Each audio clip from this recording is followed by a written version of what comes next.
This year, I'm speaking to you not from Buckingham Palace, but from Sandringham, where my family gathers every year for Christmas. My great-grandfather, King Edward VII, made Sandringham his country home in 1862. And it was from this house that my grandfather, King George V, and my father used to speak over the radio, originally to the Empire and then to the Commonwealth, on Christmas Day, all those years ago. It was from here that I made my first Christmas broadcast 40 years ago. And this year, I am very glad to be able to speak to you again from this family home. I first came here for Christmas as a grandchild. Nowadays, my grandchildren come here for the same family festival. To me, this continuity is a great source of comfort in a world of change, tension, and violence. The peace and tranquility of the Norfolk countryside make me realize how fortunate we are, and all the more conscious of the trials and sorrows that so many people are suffering, both in this country and around the world. My heart goes out to those whose lives have been blighted by war, terrorism, famine, natural disaster, or economic hardship. Like many other families, we have lived through some difficult days this year. The prayers, understanding, and sympathy given to us by so many of you, in good times and bad, have lent us great support and encouragement. It has touched me deeply that much of this has come from those of you who have troubles of your own. As some of you may have heard me observe, it has indeed been a somber year. But Christmas is surely the right moment to try to put it behind us and to find a moment to pray for those, wherever they are, who are doing their best in all sorts of ways to make things better in 1993.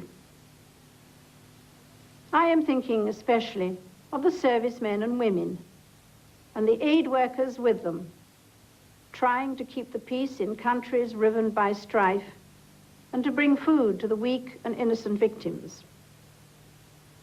They do not have an easy task, and they need all the moral and practical support that we can give them. Curiously enough, it was a sad event which did as much as anything in 1992 to help me put my own worries into perspective. Just before he died, Leonard Cheshire came to see us with his fellow members of the Order of Merit. By then, he was suffering from a long, drawn-out and terminal illness. He bore this with all the fortitude and cheerfulness to be expected of a holder of the Victoria Cross. However, what struck me more forcibly than his physical courage was the fact that he made no reference to his own illness, but only to his hopes and plans to make life better for others. He embodied the message in those well-known lines: kindness in another's trouble, courage in one's own.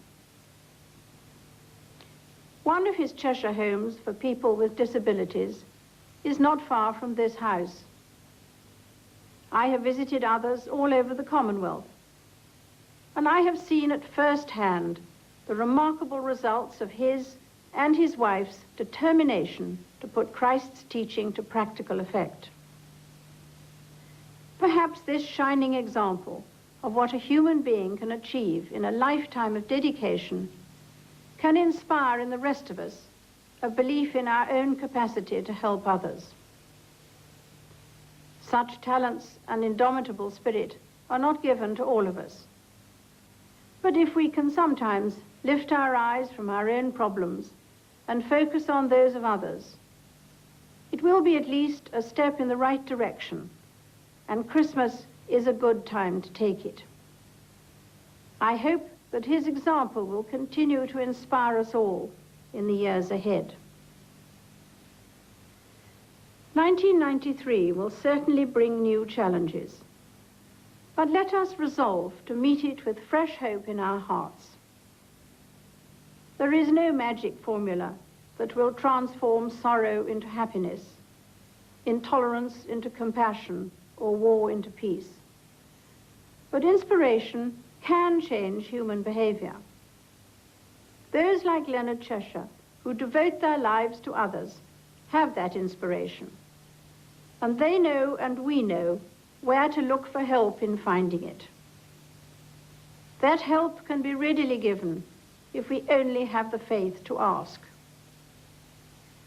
I and my family, as we approach a new year, will draw strength from this faith in our commitment to your service in the coming years. I pray that each and every one of you has a happy Christmas, and that we can all try to bring that happiness to others. God bless you all.